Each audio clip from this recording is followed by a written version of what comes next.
Once upon a time, in a kingdom veiled by misty mountains and sparkling rivers, there lived a king and queen who longed for children. They prayed to the heavens for many years, offering every night a candle to the stars and every morning a song of hope.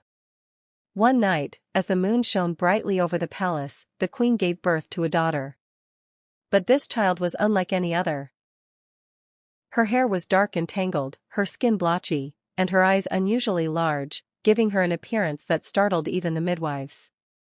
Whispers spread quickly through the castle halls, "The ugly princess has arrived," the nobles said in hushed tones, and even some servants avoided looking at her. The king and queen, however, loved their daughter dearly. They named her Isolde, and promised her that beauty would always be measured by kindness and courage, not appearances. "Remember, my dear," said the queen, "your heart will shine brighter than any jewel, and that is what truly matters." Yet the world outside the palace gates was not so forgiving. Children at the playground mocked her, court ladies avoided her, and even distant relatives whispered behind her back. Isolde, despite her sweet and curious nature, began to feel the sting of isolation. Far away, in a neighboring kingdom across the Silver River, lived Princess Seraphina, a girl of unmatched beauty. Golden hair cascaded down her shoulders like sunlight, her blue eyes sparkled like sapphires, and her smile could charm anyone. But her beauty was matched by her insatiable greed. She coveted jewels, fine clothes, power, and admiration. Nothing could satisfy her. She learned early that beauty gave her influence, and she used it to demand, manipulate, and control everyone around her. Though Seraphina and Isolde had never met, destiny was preparing to bring them together in a way that would change both their lives forever. The Grand Ball. One spring morning, a royal decree echoed throughout Isolde's kingdom: a grand ball would be held to celebrate the king's jubilee. Princesses from nearby kingdoms were invited, and all the nobility would gather to witness the splendor. Seraphina was ecstatic. "I will be the most admired princess at this ball," she exclaimed, twirling in her diamond-studded gown. "Every eye will be on me, and I will have all the jewels, dances, and praises I deserve." Meanwhile, Isolde stood quietly in her modest room, nervously adjusting her simple gown. She had no sparkling jewels or golden tiara to wear. Her heart pounded as she thought of the mocking eyes she might face. But her mother's words echoed in her mind: "Let your heart shine, my daughter. Let it shine brighter than all the jewels in the world." On the night of the ball, the palace glittered with gold, silver, and crystal chandeliers. Servants moved gracefully, musicians played enchanting melodies, and the scent of roses and lilacs filled every corridor. Nobles and princesses arrived in magnificent gowns and sparkling jewels. Seraphina entered first, radiating beauty and confidence. She commanded the orchestra to play only her favorite music and demanded that the courtiers bow and admire her every move. Isolde entered quietly, her simple gown drawing little attention at first. But she held her head high, determined not to let fear or mockery dim her spirit. As the evening progressed, Seraphina reveled in the admiration, flaunting her jewels and collecting compliments. She noticed Isolde at the edge of the ballroom and laughed, a cruel sound that echoed through the hall. "Who invited that dreadful creature?" she whispered to her attendants. "How dare she enter this celebration in such a gown?" Isolde overheard but did not respond. Instead, her eyes fell upon a small boy who had tripped near the buffet table. He had spilled his drink and was crying softly. While everyone ignored him, Isolde knelt beside him. "Are you all right?" she asked, gently helping him to his feet. The boy's eyes brightened with gratitude. "Thank you, princess," he whispered. Seraphina's scornful laughter rang behind her, but something extraordinary began to happen. Nobles who had been critical of Isolde's appearance now looked at her with admiration.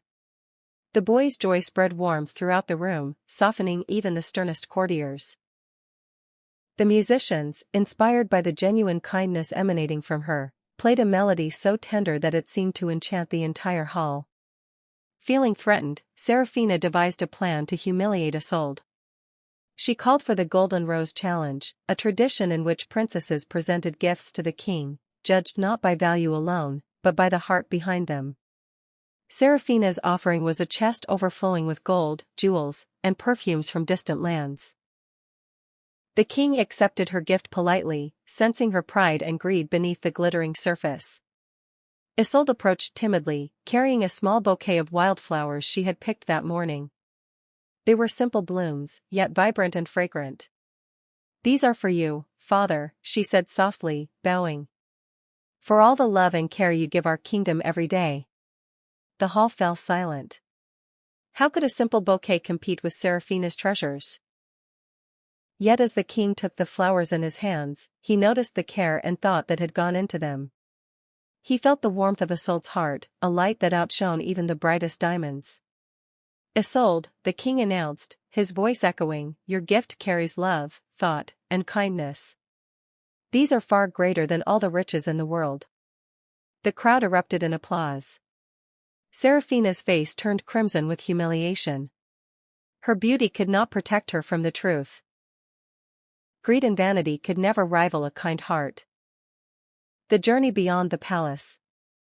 In the weeks that followed, the kingdom's people began to admire Isolde. Children played with her in the gardens, nobles consulted her on matters of charity, and even the servants treated her with respect. Her inner light seemed to brighten the entire palace. But Seraphina's envy grew. She could not bear to see the ugly princess loved and admired. She began plotting to reclaim attention, seeking magical artifacts and spells from sorcerers and witches in distant lands. Her quest took her to the dark forest, where ancient spirits whispered of a jewel called the Heart of Envy, capable of making the bearer irresistible and feared.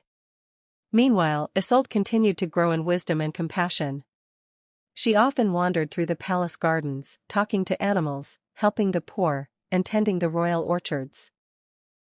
She formed a special bond with the kingdom's people, who adored her for her warmth and generosity. One evening, a terrible storm hit the kingdom. Lightning struck the tallest tower of the palace, igniting a fire that spread rapidly. Panic erupted as the servants rushed to save what they could. Without thinking of herself, Isolde ran into the flames to rescue trapped children. She carried them one by one, her hair singed, clothes torn, and body bruised, yet she did not stop until every child was safe. The king and queen watched in awe. "Our daughter," the queen whispered, tears streaming down her face, "truly shines from within." News of Isolde's bravery spread beyond the kingdom, reaching Seraphina in her distant palace.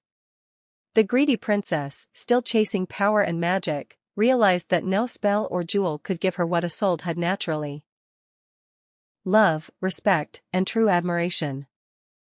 The magical transformation.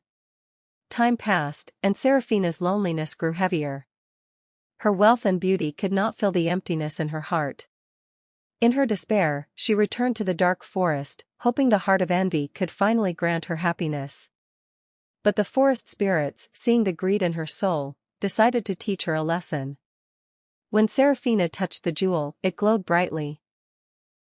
But instead of granting her power, it reflected her inner selfishness, making her look old, haggard, and weary. Her beauty faded, and she realized too late that true charm lies in generosity, not vanity. In despair, Seraphina wandered aimlessly until she stumbled upon Isolde's kingdom. There, she saw a vibrant palace, children laughing, gardens blooming, and people living happily under the guidance of their kind princess. For the first time, she felt envy. Not of jewels or beauty, but of the happiness that radiated from a good heart. Trembling, she approached Isolde. "Please," she whispered, her voice trembling, "I have done wrong. Teach me how to be kind." Isolde, ever compassionate, smiled warmly. "Come," she said gently. "Kindness is never too late. True beauty shines when you give your heart, not when you hoard riches." Seraphina knelt, humbled, and promised to change. Over the years, under Isolde's guidance, she learned generosity, honesty, and care. Slowly, the glow of inner beauty returned, and though her outward appearance could never rival the past, she became beloved for her deeds. The kingdom thrives. Isolde eventually became queen, ruling with wisdom, courage, and compassion. She transformed the kingdom into a place of harmony and prosperity, where wealth was shared, and kindness was rewarded. Serafina remained a close friend and advisor, using her experience to guide others away from greed and vanity. The tale of the ugly princess and the greedy princess became a legend, told for generations.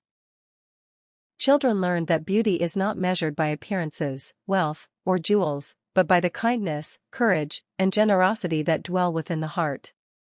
And so, the kingdom flourished, bathed in the light of hearts that shone brighter than any crown, and the story lived on, a timeless reminder that love and kindness always triumph over greed and vanity. White heavy checkmark. Moral of the story: true beauty is measured by kindness, courage, and generosity, not appearances. Greed and vanity bring isolation, while compassion creates love and admiration. It is never too late to change, learn humility, and embrace a good heart.